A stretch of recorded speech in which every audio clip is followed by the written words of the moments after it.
And when you think about the word melting, why do I have to melt to fit into society? Why can't I be who I am and love my people and still fit in? Why do I have to dilute myself to fit in?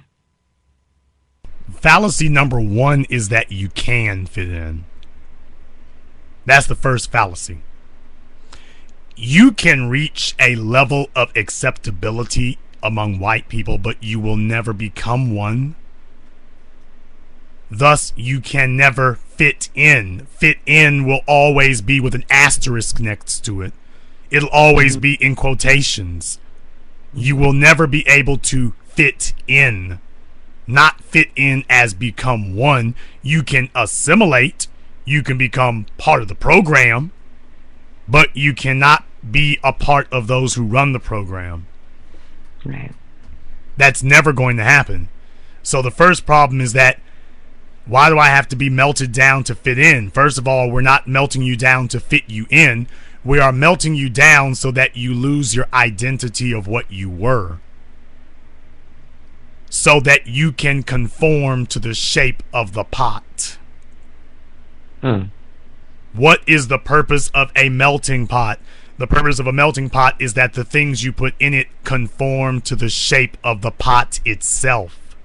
Right.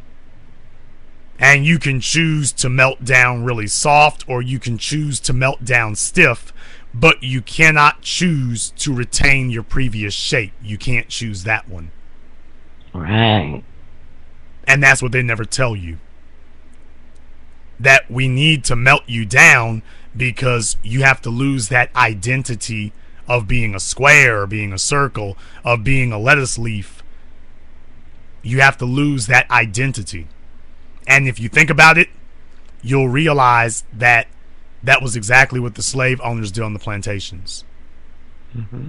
The first thing that they wanted you to do is they wanted you to lose your identity there too. You see, the fallacy that we all have as Africans in America is that when we were given that phrase, the great melting pot, you assumed that all the white ethnicities were in the pot with you. And that's what you didn't understand. You did not understand that America is the pot itself. We just always thought about the melting pot as a singular structure. The pot, everything in it, the fire, it's all the same thing, and it's not.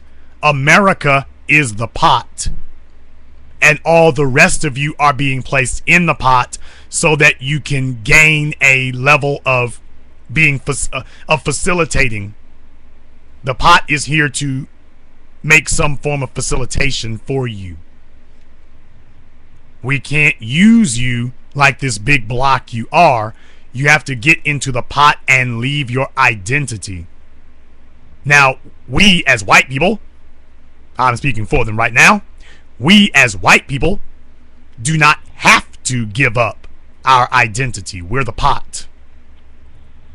When you go to school, you will learn American history. You will learn the history of the pot. Those of you who are placed inside the pot, you must give up your shape, your form, your color, your identity. The pot never gives it up. You must melt. The pot remains the same. I didn't mean to preach in here right now, but I'm having church. The pot remains the same. The pot does not change its shape. It does not change its color. It does not change its rigidity. It does not change its hardness. And it does not change its function. Now, let's just say that we as black people, I'm just going to give an example here. Let's just say that we as black people, better yet, let's just say that we as black people are vegetables being put in the pot. They've got water, which you can chalk water up to being American culture. You've been put in the culture. Now you have to assimilate in the culture facilitated by the water. Now, we as black people would be the vegetables. Let's just say that Latinos are a block of cheese. Now, what can you do with a solid block of cheese? You can really only cut it up into squares or slices. That's all you can really do. You can't really do anything else besides that. Now, what do we use the pot for the pieces of cheese we've got? Well, if we leave them like they are, you can put them on crackers, or you can put them on sandwiches, you get the idea. But we don't want that. We want it to assimilate like the water, which means we need it melted down. So you see your former identity as a solid block, your color, your texture, your form, your rigidity. That's all got to go. All of it. It's not going to be slightly changed. It's got to go. Now the pot's not going to change at all. And you've all been sold on this lie that white people are in the pot with you. And they're not. They're not. You don't have to hate anybody. I'm not telling you to hate anyone. I'm telling you to understand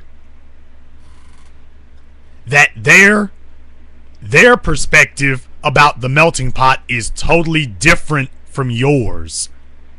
And they understand that too, by the way. They understand that the melting pot means that you become like them. Mm-hmm. There is nobody in white society who believes that the American melting pot means that they become like you, that they become less white and become more like other people. They understand the melting pot to mean what it's always meant, that all the rest of you that we throw in this pot, you become like us now. And they have never explained that to you, ever. They've never told you that way. And they never will, because that's not their perspective on it. Their perspective is what's wrong with white culture. What's wrong with the last name Jones, Brown, Smith, Stevens, Williams? What's wrong with that? And my answer to you is there's nothing wrong with it. There is nothing wrong with the last name Williams, the last name Johnson, the last name Erickson. There is nothing wrong with that. For you. There is nothing wrong with any of those things for you. That is your culture, your history, and you should of course indulge in it as much as you want. The problem comes when you tell me that I have to assimilate to it. When you tell me that there is nothing wrong with that name for me. That's where we hit a problem. Welcome to the melting pot. There's another place where you get a giant metallic bowl and you put things in it and they melt. The name for that is a smelter. And for those of you who don't know, that's what you use to make gold jewelry with when you melt it down.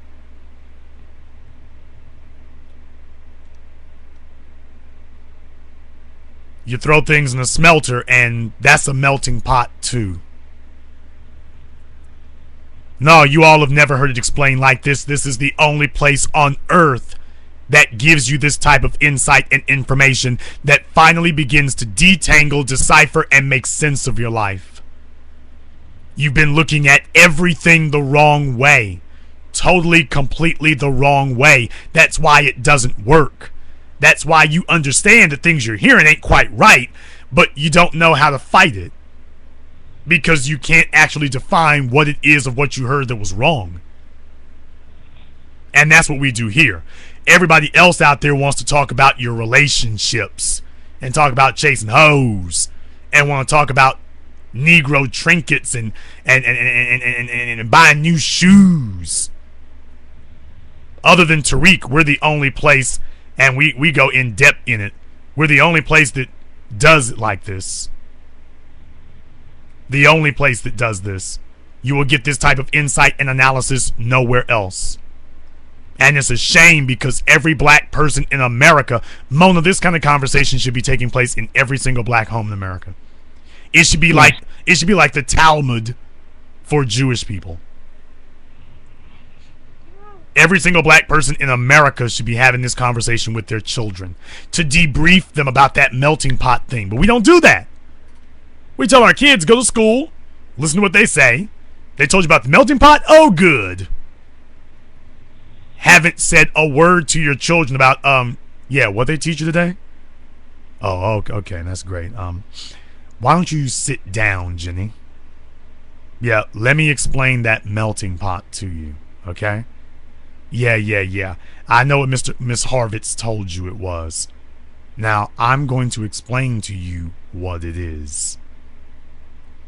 And then you come back in 3 months and you explain it to your child again.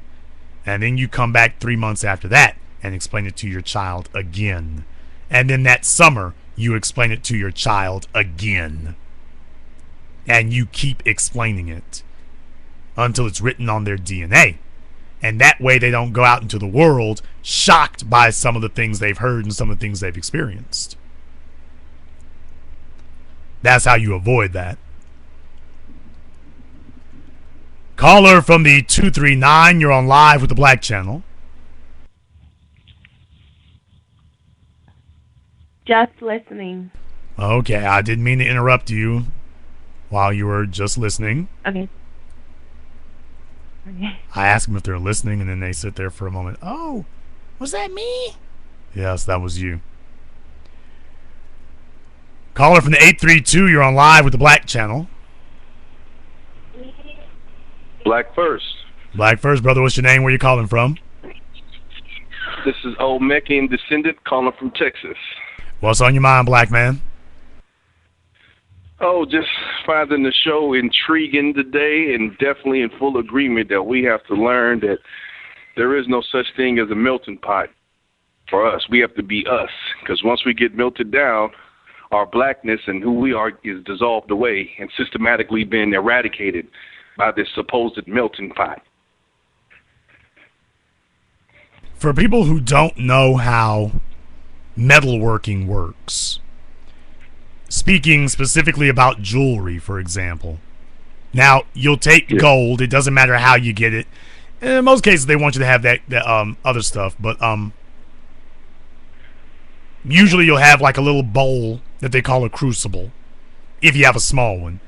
You have a little bowl called a crucible, and they'll take a look. Nowadays, you use a torch. A butane torch is typically what you use. But under regular circumstances, under more controlled circumstances, you'll have your smelter, and you take the gold, and it doesn't matter what form the gold is in. It can be gold chains, it can be gold bars, it can be gold dust, it can be whatever. You place it in the crucible, you place it in the smelter, and after that, it melts it down into a liquid. Once you have it in liquid form, you can put it in something else. But here's the point. You never reduce a precious metal to liquid in order to turn it back into whatever it was. You always reduce it to a liquid so that you can turn it into something else. That's the sole purpose of melting something down. You melt it down so that you can change it.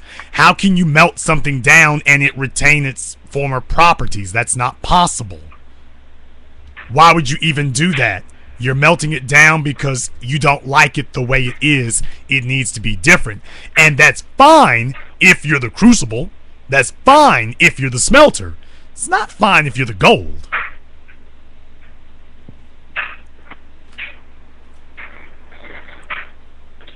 And that's basically what they want to do to us and what they have been doing to us. They want us to change us to fit their subservient second, third rate class program and eventual extinction that they have for us.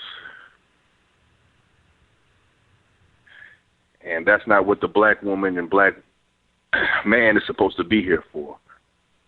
We're supposed to be here for to be who we are, and we need to have enough power and wealth and influence to make them understand and mind and respect this is what we are. That's why Asians have their own community, and they're not melting in. Hispanics aren't melting in. They're carving out their niche. They're carving out their territory. And we're just being thrown around wherever we can fit because we're just in a weak posture. Not just weak, brother. Not just weak. Cowardly. Yeah. We have to call these things for what they are. It's not just weak, it's cowardly. Like the caller from earlier from Togo.